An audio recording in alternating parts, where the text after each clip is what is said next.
कि अब बेहतर क्या किया जा सकता हो, इस पे सुझाव विपक्ष को देना चाहिए। और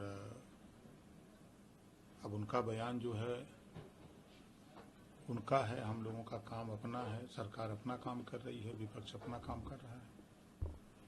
सर, एक घटना सामने आई है, बिहार के राकेश साहनी के पिता की निर्मम हत्या कर दी गई। बिहार के दरभंगा में भोर सुबह की ये घटना है।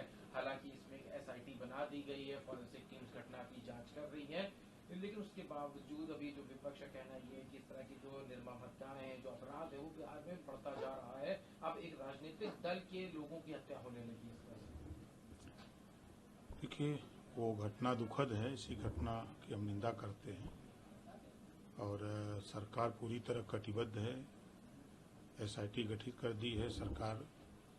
जो भी अपराधी हैं उनको पकड़ने के लिए पूरी कोशिश में लगी है और उसका रिजल्ट भी जल्द ही सबके सामने आ जाएगा। सर, अभी उत्तर प्रदेश सरकार की बुलडोजर की कार्रवाई चल रही है, उसके ऊपर की पंतनगर, अबरार नगर, खुर्रम नगर में जो अधिकारियों ने जो नदी के किनारे जो मार्किंग करी थी, वो 50 मीटर थी, जिसको कहा गया कि 35 मीटर करी जाएगी और सिर्फ उसी में कार्रवाई होगी। हालांकि 1 घंटे में ट्वीट होता और ट्वीट फिर से डिलीट हो जाता। विपक्ष का इसका कहना है कि सरकार लोगों को बेवकूफ बना रही है, उनके साथ खिलवाड़ कर रही है, उनकी जो गाड़ी कमाई से बनाए हुए घर है उसको खत्म करना चाहती है। इसके पीछे जो आरोप लगा रहे हैं वही जिम्मेदार हैं। जो मनमानी तरीके से सपा बसपा कांग्रेस की सरकारों में अवैध मकान बने हैं, तो बनवाए तो वही लोग हैं। अगर वो उसका कानून बना करके नियम से काम किए होते तो आज ये नौबत नहीं आती। सरकार जनता के साथ है, जनता ने सरकार बनाई है, जनता के हर सुख दुख में सरकार खड़ी है। और जहाँ तक सवाल ट्वीट का है, तो अब उसके संबंध में मुझे जानकारी नहीं है। जब जानकारी होगी तो हम आपको बताएंगे। लेकिन जो बुलडोजर की कार्रवाई, जो विपक्ष एक मुद्दा बना रहा है, उसी में आपके NDA के घटक दल के हिस्सा संजय निषाद ने भी कल ये बात कही, अधिकारियों पे सवाल खड़े किए कि अधिकारी जो है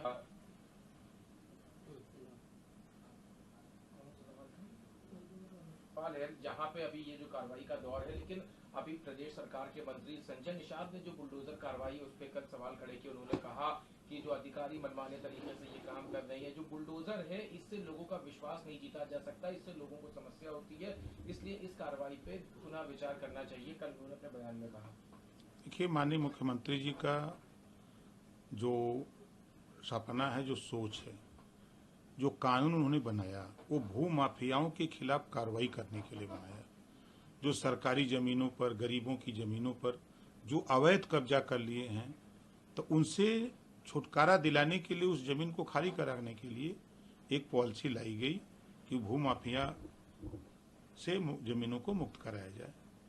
इस बात को लेकर के कार्रवाई हो रही है। अगर कहीं गरीब के खिलाफ कोई कार्रवाई हो रही है तो वो संज्ञान में सरकार को ले आवे, हम लोगों के संज्ञान में ले आवे। हम लोग पूरी तरह उनके साथ खड़े होंगे और उनके खिलाफ कार्रवाई, गरीबों के साथ अन्याय नहीं होने दिया जाएगा।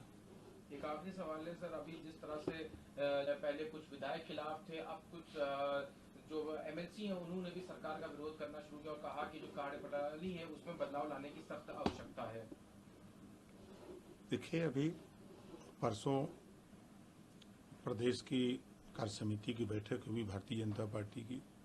सभी लोगों ने एक स्वर से ये निर्णय लिया कि आगे आने वाले दिनों में जो 10 विधानसभा के उपचुनाव है, हम उस 10 विधानसभा को जीतने के लिए पूरी ताकत के साथ लड़ेंगे और आने वाले 2027 का जो चुनाव होगा उसमें भी हम लोग रणनीति बना करके चुनाव आगे हम लोग सरकार बनाने के लिए काम करेंगे। तो सब लोग ज्वाइन हैं और इतना बड़ा परिवार है, लेकिन हम देख रहे हैं कि बड़ी संख्या में लोगों ने संकल्प लेकर के नई सरकार बनाने के लिए आने वाले दिनों में जो चुनाव होगा, चाहे वो बाई इलेक्शन का चुनाव हो, चाहे आम चुनाव हो प्रदेश का, उसमें सब लोग मिलजुल के काम करेंगे।